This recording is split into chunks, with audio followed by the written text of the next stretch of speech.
I'm George Galloway and I present Kalima Horra on Mayadeen television. Here we are in London.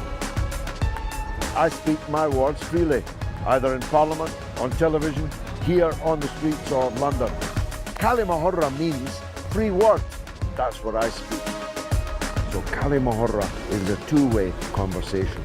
Check it out on Mayadeen television. Welcome to Kalima Horra with me, George Galloway, on Mayadeen television, coming to you from London, but discussing the coronavirus, which seems to be cascading all over the world. Amongst other things, we'll be asking, is this virus man-made? We'll also be asking, if not, what is it?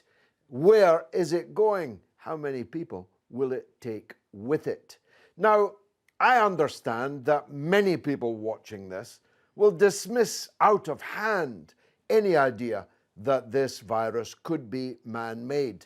But actually, that's the conspiracy theory, not the one I'm about to posit now, because the ability to make biological weapons, the ability to wage germ warfare is a well-known fact, not fiction. It is a possibility that this virus was man-made, and it could have been released into the atmosphere by accident or by design. There was a germ warfare laboratory close to the city of Wuhan, which is still regarded as the epicenter of the epidemic. Equally, the fact that countries like Iran appear to have been particularly severely affected raises question marks in some people's minds. You don't need to look in the crystal ball, you can read the book. In the 1950s and 60s, unbelievable though it now sounds, the British Department of Defense and its germ warfare laboratory actually deliberately released germ weapons onto its own population so that they could test the efficacy of those weapons and their transmission and so on. Even as late as the 1960s, when the Beatles were at #1 in the top 20, the London Underground was deliberately poisoned by Portondown, Britain's biological weapons department, so as they could see how the weapon would be transmitted through the ventilator systems, through the carriages, and cared nothing of the fact that they were making their own citizens sick, ill, and potentially killing them. These are facts, not fiction.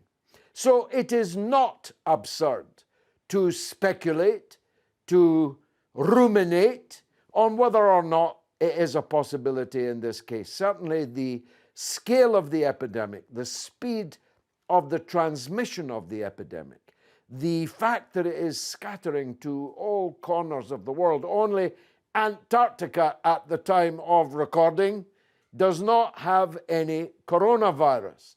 And the lethality, at least 3 times, maybe 4 times as lethal as the flu, is making people wonder.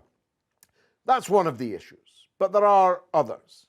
If you want my honest opinion, I think the country that will be worst affected is the United States of America, because there are a tremendous number of people come and go from the United States of America. It is a multicultural melting pot, and people go and come back from places which are, at this moment in time, more severely affected.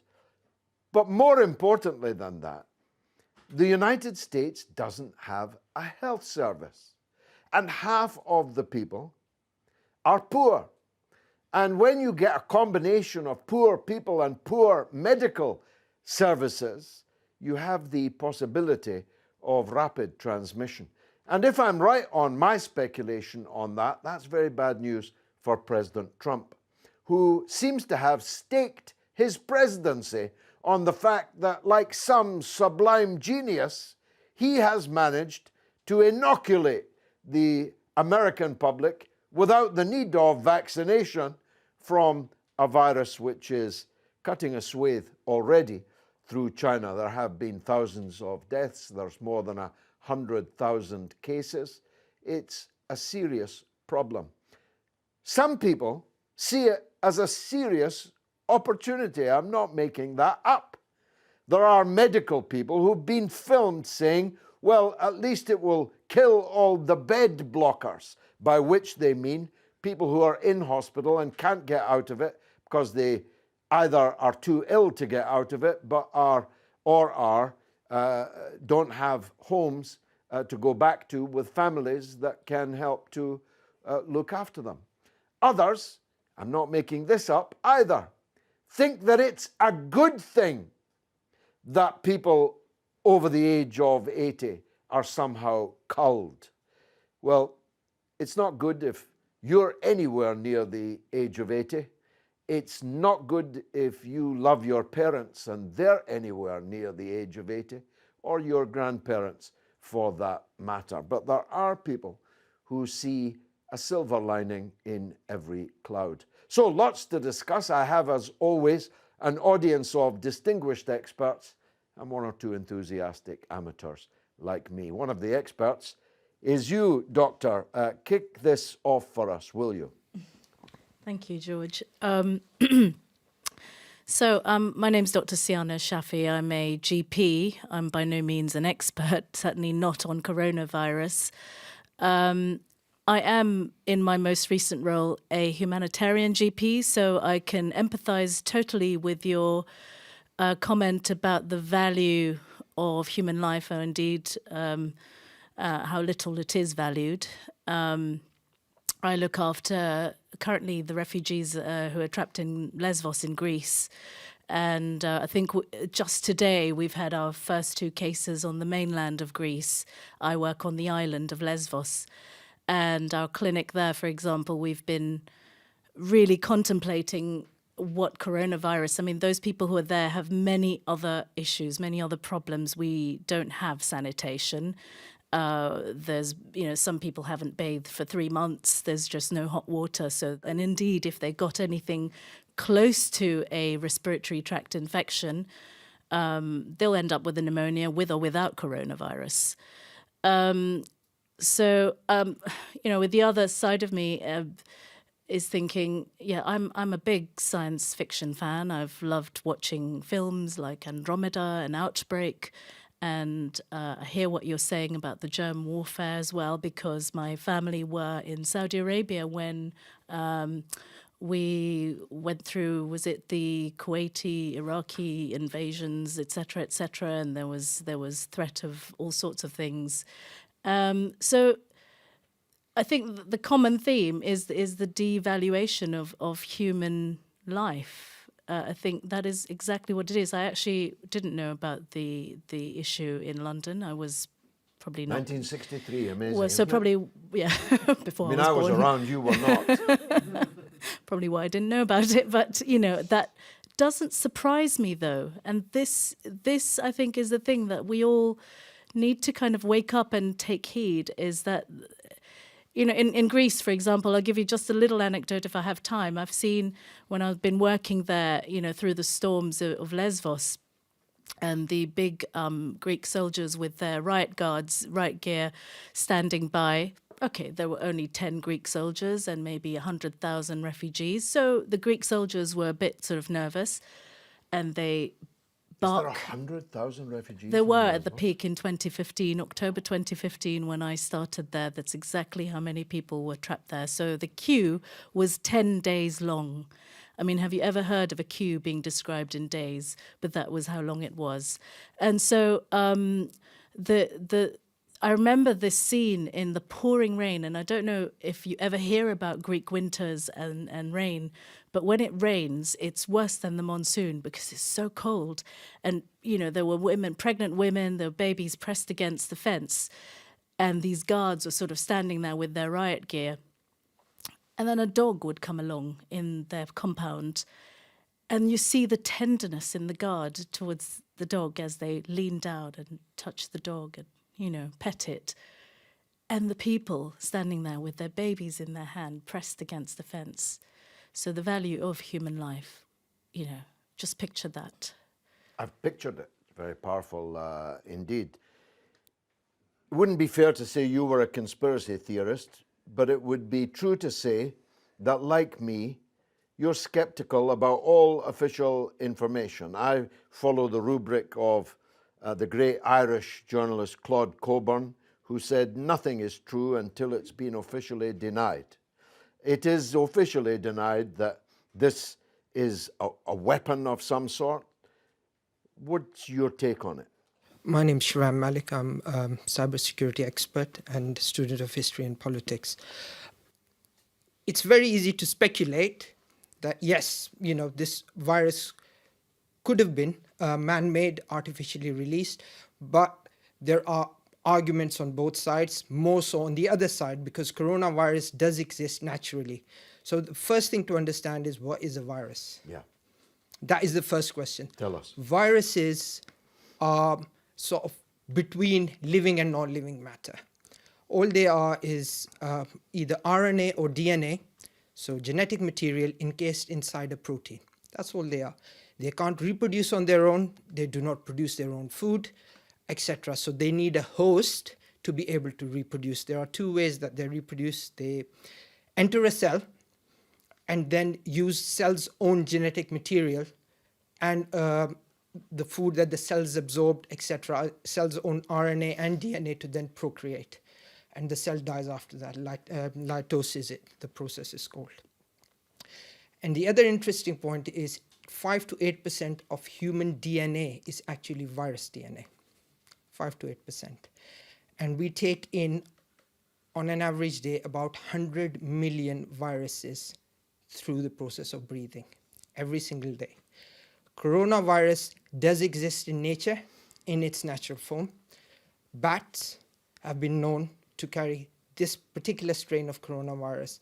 So I looked at the genetic makeup of the coronavirus itself, the COVID-19. So that, again, is a bit confusing. Coronavirus is actually quite a large group of viruses. This is COVID-19. COVID-19. And the reason it's called COVID-19, I'll come to in a second, is because it's actually mutated. So naturally, this virus in its particular strain, exists in bats. So what most scientists are hypothesizing at this stage, right, speculating, hypothesizing based on genetic information, is that the virus entered human beings through an intermediate creature.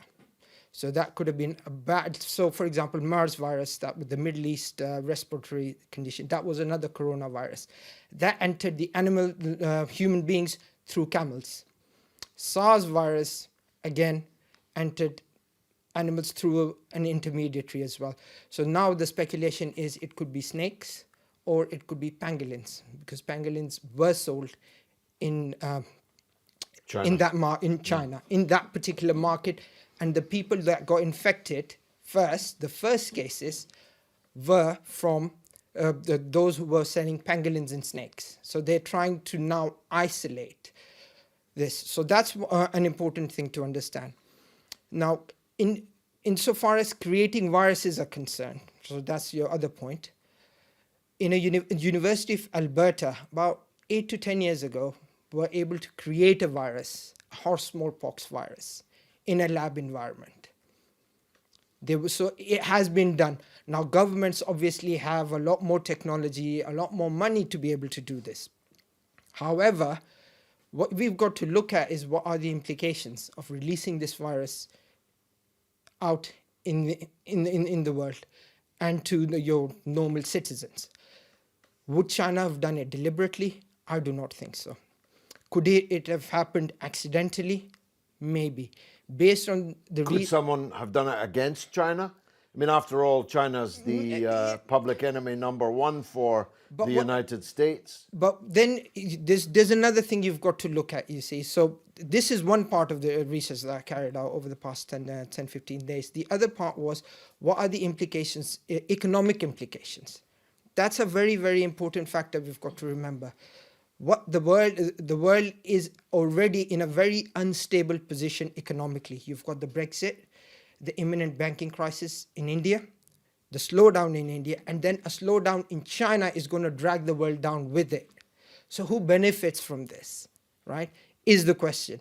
So if there is a conspiracy theory about whether or not it was done deliberately, right, it was made in a lab somewhere and then released, then the economic implications... Follow the money. Follow the money, exactly. So if the world economy is going to get dragged down with this, it's in nobody's national interest to do it deliberately. No. But it could be in some class interests. It could be in some class interests, exactly. So that could have, because the medical companies, the pharmaceutical companies are going to benefit the most. It's an economic multiplier. It's even on toilet paper. If you've got shares in toilet paper at the moment, your quid's in because you can't buy it anywhere. Exactly. So then comes the other point, the vaccination. Now, I was reading somewhere recently that a few years ago, there was research being done in the US to produce vaccine for a type of coronavirus, for a particular type of coronavirus, but this research could have been modified because coronavirus is new. Human antibodies are not particularly are used to coronavirus. Hence, people are being infected. But at the same time, if you're young enough, fit enough, you do tend to recover because your body will produce the antibodies required to fight coronavirus. But if you're older, obviously, there is a chance that you will suffer. And unfortunately, it's led to many, many deaths thus far. So there are interests. However, I'm of the opinion that unless proven wrong, the conspiracy theory that it was done deliberately, I would discount that completely. Accidental, maybe. So far, the genetic analysis that's been done by scientists comparing the COVID-19 to the one that occurs in bats, there's a 96.1% match in the genetic footprint. So it's very unlikely. However, that 4%, because like I said, the second way in which viruses actually multiply is they attach themselves to their host's genetic material, their DNA. So as the cell multiplies, the virus multiplies with the cells as well. So therefore, and then given the right conditions, the virus will kill the cell and then break out. Essentially, that's how you can even pass viruses through to your children. You can pass viruses to your children as well before they're born, essentially. As one religious believer to another, why did God make viruses? It's a very philosophical question, right? And that's why I asked you. In the Holy Quran, Allah subhanahu wa ta'ala has stated that He will test you with poverty, He will test you with disease, and He will test you with destitution. So the way to look at it is a test from God. But at the same time, God has said that it's your efforts, it's your research, it's keeping up to date with what is out there that's important, because any disease that God Almighty has created in the world, He has also created a cure for it. So now it's up to us to search for the cure. Now, I'm of the view that China has responded to this outbreak splendidly, that no other country on earth could have done so. They did so as a result of the social structures that they have, the strong central state, and so on. Some people are shocked to see hundreds, maybe thousands of people with disinfectant going through the streets of China. I think it's wonderful. And I wonder if we could do the same thing. And I wonder even more if the United States could do the same thing. My answer on both those points is they could not. They could not. What's your take on how China has responded? I think China has responded splendidly. I mean, within 10 days of the virus spreading, they had genetically analyzed the virus, right? So what that does is that... And built hospitals. Built hospitals within 10 days. Within 10 days, built a 1,000-bed hospital in Wuhan. And the most important thing is the genetic analysis of the virus itself, because that gives you a head start in developing a vaccine. So now, things that took 10 years to develop or 20 years to develop, right? Now you're talking about months of development. So the way I look at it, within the middle of this year or next 3 to 4 months, we will have a vaccine for coronavirus. However, if the Chinese state has got control of it, right, what will be the implications for poorer countries, and how do they distribute? Do they use that as a leverage, as a political leverage? I don't think they'll want to do that. They will want to create goodwill. No, they'll use it for goodwill, yeah. Absolutely. And the way in the US case, on the other hand, if you don't have money, you won't be able to buy it. The US actually put people by force into quarantine for 14 days and then gave them a bill for thousands of dollars for the 14 days they were forced to spend in quarantine. Let me give you a small example. You know, insulin, I'm a diabetic myself. So insulin, I don't take insulin, I take metformins, but insulin costs about $2 to produce in the US. $2. It's sold at $280 a shot. That's how crooked these pharmaceutical companies are, especially the ones based in the US. So they will want to benefit. They've already, one of the research papers I was reading, they've already asked Intel and Lenovo to help them process information much, much faster to be able to analyze if someone's suffering from coronavirus or not. And to me, the issue is that I would rather China came up with a vaccine quickly than somebody like the US or places like GlaxoSmithKline, because the cost to poorer countries would be, their budgets could be wiped out. That's how much these people will want to profit from this. But ultimately, what it comes down to is the response from China has been brilliant. More needs to be done. They are doing what they can. However, as people on the outside, we just need to use common sense and we'll be fine, right? The rate you said... We shook hands when you came in. Yes. Should we have? Yes. As long as I'm able to go away, you're able to go away, wash your hands for 20 seconds, right? Wash our hands properly, right? We should be fine. Ultimately, it boils down to common sense. The death rate is 2.5%. And if you break down that 2.5%, it's mostly people with existing conditions and people who are elderly, whose bodies are not, have gone through life, and now they're at a stage where they're unable to adapt. So you have to look at the figures in their right format. Like the famous saying, statistics, you can show whatever you want to show. There's lies, damned lies and statistics, said Mr. Churchill. Fascinating. We'll be right back.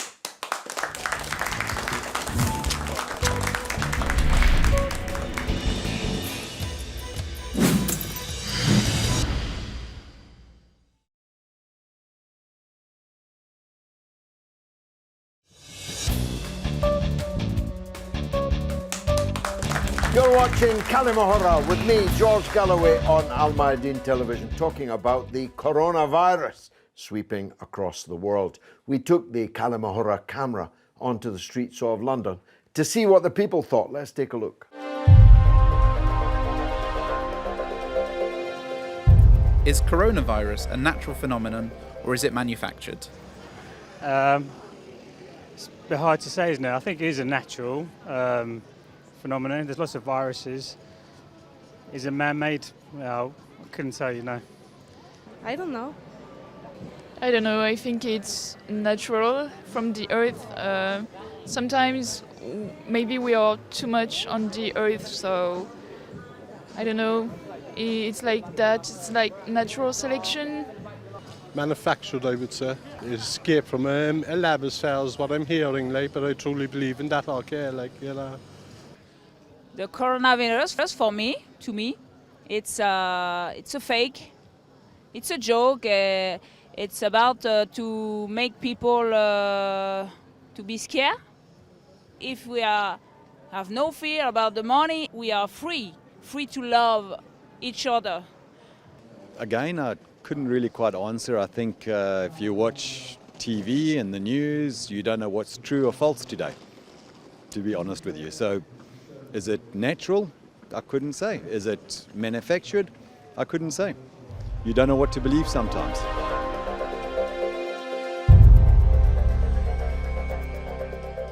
Who is normally behind germ warfare? Usually Americans. Americans, I think, like. But it's Chinese, I know that it escaped from and that, like, but America seems to rule the world and control it, like, you know, so that's what I know, like, you know. Most powerful countries really are behind it, like, you know, it is money and power, like, and kind of rape the countries what they can get. Who was normally behind it? The pharmacists, chemists, the pharmaceutical companies making money from medicine. I really wouldn't know, honestly. Our life is not natural. We are always go to work, go make money. If you are tired, you're not allowed to rest yourself. It's not natural.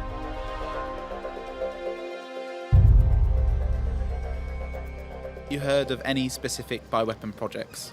Bioweapon? No. I don't really, like, I kind of don't follow up on it, like, you know, I'm a peaceful person. I kind of go for peace more than seeing people blown to bits and human destroying, like, you know. And fear is not good for our health. And the politicians know that. And they wanted to be very busy to go for the coronavirus and after another virus. And the life is like this and we are very tired.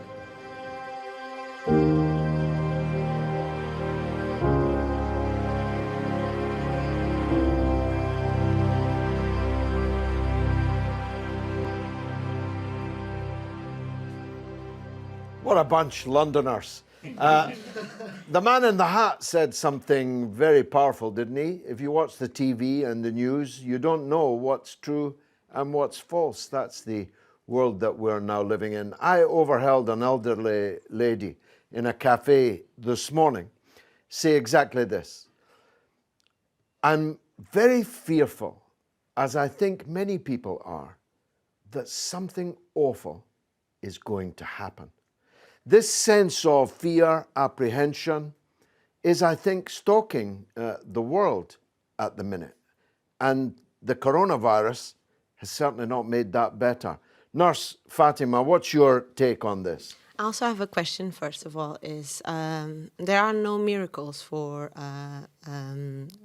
or cures like suddenly appear and will cure the coronavirus. And lately we've been hearing on TV that in Vietnam, all of a sudden, there was a miracle that people entered the hospital in one day, and after 3 days, like, there was more than 100 that were cured. Can we believe that, though? I don't believe. That's why I was asking him about it before. He's our expert, definitely. He's our expert, exactly. And Okay. I want him to answer. Yeah. Okay, so in terms of viruses, so going back to the first point that I made, a lot of people say that if you live in a hot country, right, you'll be fine because the virus will die. That's what Donald Trump thinks. Well, the word that comes to mind, I wouldn't want to say in public. Dr. especially on- Donald Trump. I wouldn't like to turn up Viruses, and find him at the GP desk. the first thing is viruses are not alive to die in the first place. So some research I was reading a couple of years ago, one of the fears they have as part of climate change is there are a lot of viruses that are under ice at the moment. They're in an animated state. So once the ice melts, those viruses will be released and our bodies are not immune to those viruses. So viruses don't die because of hot weather. They do not die because of cold weather either, because they are not alive to die in the first place. So that's one thing. Yet the only permanent cure for coronaviruses is a vaccine that has to be developed. That's one thing. Second thing is, if your body is still young, robust, you will recover.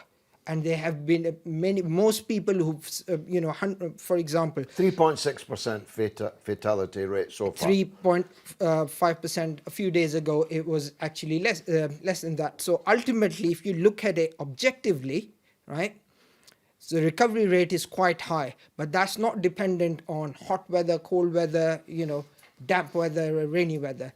It's dependent on how your body copes, whether or not your body is able to produce those antibodies which are going to fight that virus. So that's the answer to the question. Nurse? I've been calling the coronavirus a very convenient virus because before the coronavirus, we've been talking about a lot of subjects that we want to be solved and policies that we want to be implemented in different countries, like in the United States, the rise of fascism, the rise of racism again. It was one of the subjects that was top one, and right now it's coronavirus. Brexit was one of the top one subjects in England. You think it's a useful diversion? I think it's very useful because if you have most of the population in panic, no one wants to hear about Brexit, or no one wants to hear about racism, Prince Andrew, or anything. Harvey Not even Weinstein. Meghan Markle would bring the subject back, Yeah. And I think it's very convenient. And today we've been, you see, like the news, they always start the opening. It's always about the coronavirus, and there are subjects that we should be worried about more than this, because if you think about healthcare professionals, we are walking virus every day. We leave the hospital and we carry a virus. When I'm ill, my sister is ill or my mother is ill, and it will pass. And as long as you are a healthy person, which we believe that most of the societies, 80% are all right. So this is not a virus that will all of a sudden turn out to be an Armageddon. Well, but if everybody in Britain got it, at the current fatality rate, 2.6 million people would die. That's a lot of people if everyone got this virus. I know, but there's nothing we can actually do about it right now. I must say I was deeply unsettled by our experts' revelation that we take in 300 million viruses a day. It's true, and that's I almost thought of giving up. Let's hear from another Fatima next to you, a famous journalist. Go ahead, Fatima. So I can only offer what can be called a very layman's perspective. The one thing I can comment on when it comes to coronavirus is the absolute fear and paranoia that's come with it. And for me, as a student of politics, I tend to think of everything with that lens, with that particular lens. And in the 21st century, where you see there's a move from, say, conventional warfare to hybrid warfare, there's a move from everything towards AI and science-based conflict even. I don't think it would be wrong to estimate that even health can be politicized now. For sure. It's a very cheap war to wage, isn't it? It is a very easy war to wage. Instead of moving a million-man army and Air Force and Navy and so on, just release a virus. Yeah, and especially when you put into perspective the things that the experts have mentioned earlier, if there's really a 2.5% mortality, like if there's been a very certain few amounts of deaths that have taken place due to this virus. And in my head, when I try and compare that to, say, the hundreds and thousands of kids that are dying every day with waterborne diseases in Africa, somehow it kind of just puts into perspective how this one virus has taken the complete attention of social media, complete attention of what we hear, see every day, the fear and paranoia that's come with it. And you compare that to the amount of deaths that are taking place every single day in conflict zones due to a plethora of other diseases. These are all powerful observations. But as someone once said, just because you're paranoid, it doesn't mean they're not all out to get you. Yeah. Let's take the gentleman next to you. Go ahead, sir. Okay, I'm not a virologist either. All I remember in the 1980s was that the HIV virus automatically led to AIDS. And in the 90s, a famous Nobel winner said that wasn't certainly the case. In other words, not every virus leads automatically to death. But my two questions are, it could be an American-made virus, but which America? Could it be the America that lost the impeachment and they want to derail the US economy because the stock markets have collapsed? And another side to the question is that China does have a problem of overproduction at the moment. It can't sell everything. And if China shuts down for 2 months, they solve the question. So I think it's still too early to tell what it's about. That's probably the right attitude. Gentleman behind you in the middle. Hi, I'm Rashmi Khoswan. I live in London. It just from the side of the person, it have someone living in Wuhan, a center of the epidemic when it started on the 21st of January until today, 40 days. I have been follow the news from inside China mainland, outside, from the Facebook, from any source of information coming in. And I just want to give it to the public that not to be panic, but be vigilant. And to me, I think this virus is already existing, as everybody expert in here say, existing. And some point along the line... Well, it exists naturally, but it's mutated into this 19. I agree with everybody in here, but I just want to tell you, in my theory, I would think this is you cannot point finger to anybody, either American or whoever, which side they're on, because if this, let's call it COVID-19, to be officially, if the existing for many times, how many times that in this country record that in each year people die of the pneumonia, especially the old people. I have the flu jab every year, and I've been called to have a flu jab every year. It's the same with some other country, in European country, elderly people have a flu jab. But it never have a record of how many people die of pneumonia or this so-called virus, if it existing. Until 21st of January, the Chinese is the first country who announced that, okay, this is a coronavirus. And suddenly, the Chinese were announced to shut down the city.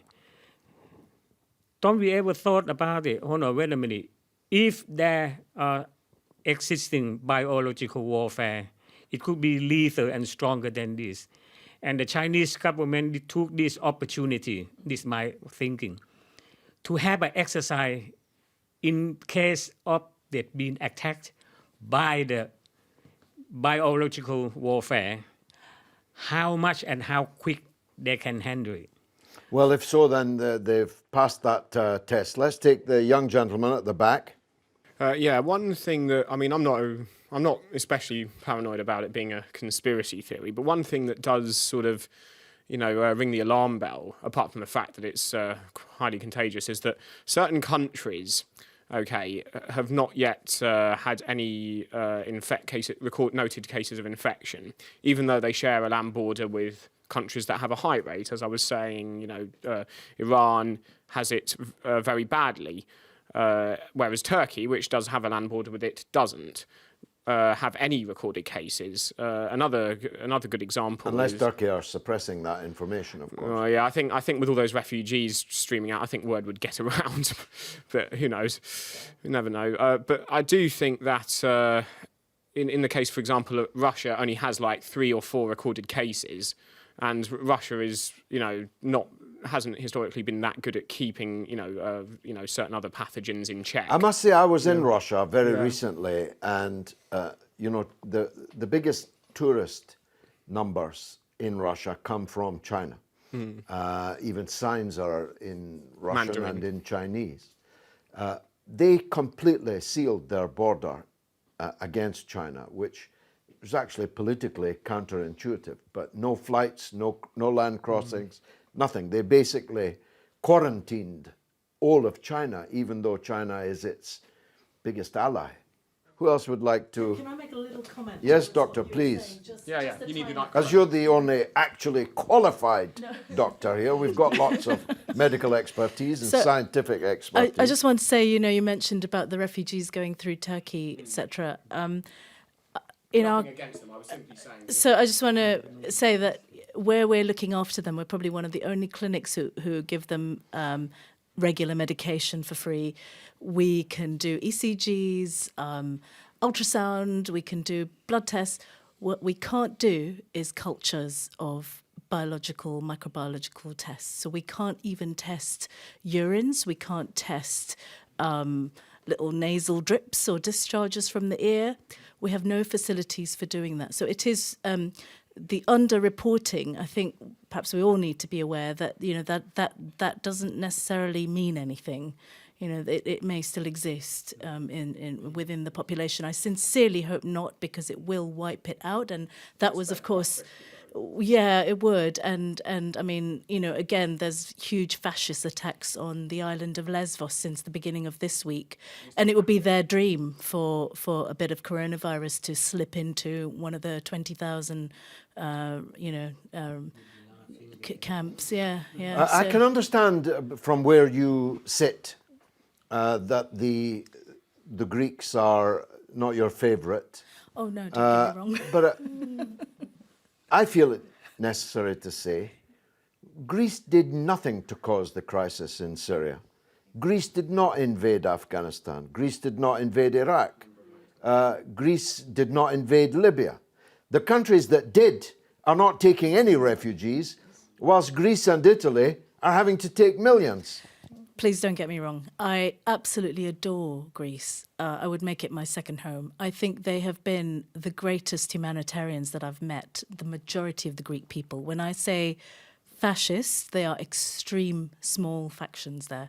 And this is new. And it is actually, my belief is that is a response again to the lack of movement from the rest of the world. I think the rest of the world have a huge responsibility. Well, it's an open invitation to fascism. Yeah. If your country is being used in the way that Greece and Italy, for that matter, are being used, then that's exactly what's happening. Let's take the young man next to you. Thank you, George. I mean, leaving aside the issue of whether or not the virus came about through natural means or through man-made means, what we're seeing now, the panic, the fear that's in society, most certainly is man-made. I'm a school governor, and where I live, the school have been told that we're looking to, as the government tries to stop the spread of coronavirus, we're looking to move into the delay phase of that plan. And so all the schools in my borough will be closing early. They haven't told the parents this. They don't have a date for this yet. But they know that at some point before the scheduled end date of term, they will be closing all the schools. And what that says to me is that there's an overreaction, I think, somewhat to what's going on. And the whole downturn in the economy and the fear in society is certainly not helped when you've got politicians, I think, making rash decisions which aren't necessarily actually backed up by the medical evidence and the likes of, say, the World Health Organization.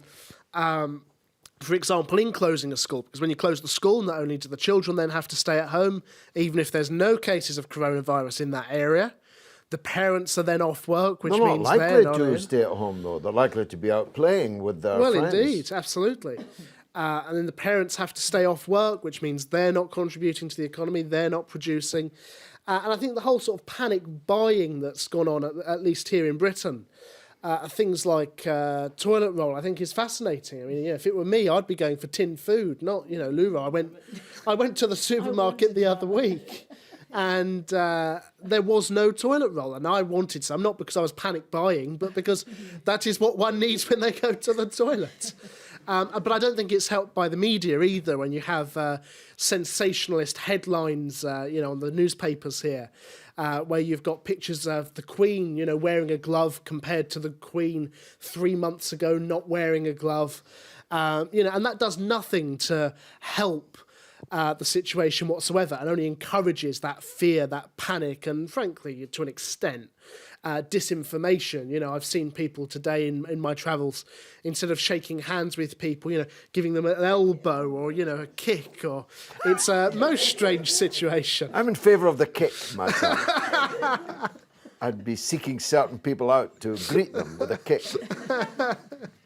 Can we ask you finally, please, the young man makes the point that there's a tremendous overreaction. The football authorities are thinking of banning people over 70 from attending the games, which is bad news for the manager of Crystal Palace because he's over 70. All footballers today were not allowed to shake hands with each other at the beginning of the game. It can't be long delayed. It's already happened in the north of Italy, where games are played behind closed doors. I have an event coming up in Liverpool, and people are now contacting me to say, is it cancelled? Because events are being cancelled. Of course, the answer to that is no, but is it an overreaction in your view? I think it is. We have to put things in perspective. The other point I want to pick up on is the economic disaster that's waiting on the back of this. And that is only going to help promote the right-wing ideology that's prevalent, because if you go back 100 years to the Great Depression, what came after that was a rise of Nazism, right? Now we've had 12 years of two major economic crises. This is going to cause an economic crisis as well. Oil prices are down, oil consumption is down, and it's going to stay like that for the foreseeable future until such time that a vaccine is produced. So we've got to make sure that we're using our common sense, but at the same time, try not to change what you do day in, day out. Take precautions for people who are vulnerable, but apart from that, just go through your daily business as you did a month ago. This has always happened in history. If you open up the history books, most people don't unfortunately open up books. These things have always happened. They were isolated in certain populations because the travel was, much more difficult. I'm going to let you in on a secret. I had never heard of Wuhan. Please forgive me. But within days of this breaking out in Wuhan, we were finding people from Wuhan in every city and university and business meeting all over the world. The interconnectivity of the world today must make the transition from an epidemic to a pandemic much easier. It does. It does make it much easier.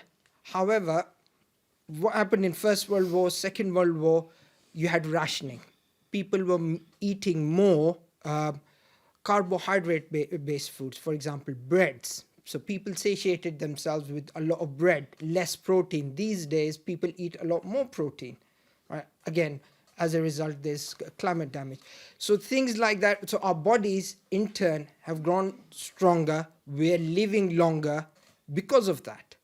So there is a likelihood of this happening. However, if we use our common sense, stick to the basics, we should be fine. Keep calm and carry on, but don't eat bats. I've been George Galloway. This has been Kalima Horra. I hope you enjoyed the show.